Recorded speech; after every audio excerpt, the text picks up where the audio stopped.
श्री शिवाय नमस्तुभ्यम। स्वागत है आपका शिव पुराण श्री रुद्र संहिता पंचम खंड 8वें अध्याय में। दिव्य रथ का निर्माण। व्यास जी ने संत कुमार जी से पूछा, हे संत कुमार जी, आप अत्यंत बुद्धिमान और सर्वज्ञ हैं। आपने मुझे अद्भुत शिव कथा सुनाने की कृपा की है। मुनि, जब भगवान शिव ने देवताओं के अभिष्ट कार्यों को पूरा करने के लिए त्रिपुर स्वामियों का वध करने हेतु विष्णु जी से दिव्य रथ का निर्माण करने के लिए कहा, तब विष्णु जी ने क्या किया?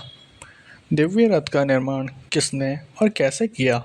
सूत जी बोले, हे मुनि, व्यास जी की ये बात सुनकर संत कुमार जी ने भगवान शिव के चरणों का ध्यान करके कहा, भगवान शिव के लिए दिव्य रथ के निर्माण करने के लिए देवताओं ने अपने शिल्पी विश्वकर्मा को बुलाकर उन्हें कार्य सौंपा।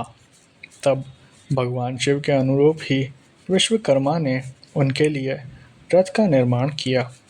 उस रथ के समान कोई दूसरा रथ नहीं था। वह दिव्य रथ सोने का बना हुआ था। उस रथ के दाएं पहिए में सूर्य और बाएं पहिए में चंद्रमा लगे हुए थे। सूर्य के पहिए में 12 अर्घ लगे हुए थे, जो कि 12 महीनों का प्रतिनिधित्व कर रहे थे। चंद्रमा के पहिए में लगे 16 अर्घ चंद्रमा की 16 कलाओं का प्रदर्शन कर रहे थे। ब्रह्मांड में विद्यमान अश्विनी आदि 27 नक्षत्र उस रथ के पीछे के भाग की शोभा बढ़ा रहे थे। छहों ऋतु सूर्य और चंद्रमा के बने पहियों की धुरी बनी।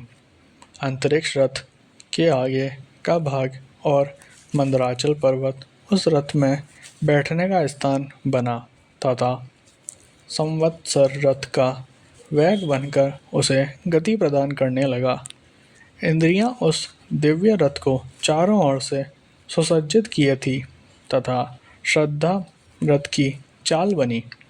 वेदों के अंग रथ के भूषण तथा पुराण, न्याय, मीमांस तथा धर्मशास्त्र आदि रथ की शोभा बढ़ाने लगे। महान तीर्थ पुष्कर दिव्य रथ की ध्वज पताका बनकर फहराने लगा। विशाल समुद्रों ने रथ के बाहरी भाग का निर्माण किया। गंगा यमुना आदि पवित्र नदियाँ स्त्री रूप धारण कर रथ में चंवर डुलाने लगी। स्वयं ब्रह्मा जी उस दिव्य रथ में सारथी बनकर भगवान शिव की सेवा में उपस्थित हुए तथा ओमकार उनके रथ का चाबुक बना। आकार विशाल छत्र बनकर रथ को शोभित करने लगा। भगवान शिव के धनुष का निर्माण करने हेतु शैलराज हिमालय स्वयं धनुष बने तो नागराज उस धनुष के लिए प्रत्यंचा बने। देवी सरस्वती धनुष की घंटा और भगवान श्रीहरि बाण बने और अग्निदेव ने बाण की नोक में अपनी शक्ति डाली। ऋग्वेद, सामवेद, यजुर्वेद तथा अथर्ववेद उस दिव्य रथ में घोड़े बनकर जुट गए। वायुवेद बाजा बजाने लगे। उस दिव्य रथ में इस ब्रह्मांड की हर वस्तु उपयोगिता बढ़ा रही थी। इस प्रकार देवताओं के शिल्पी विश्वकर्मा ने उस उत्तम दिव्य रथ का निर्माण किया।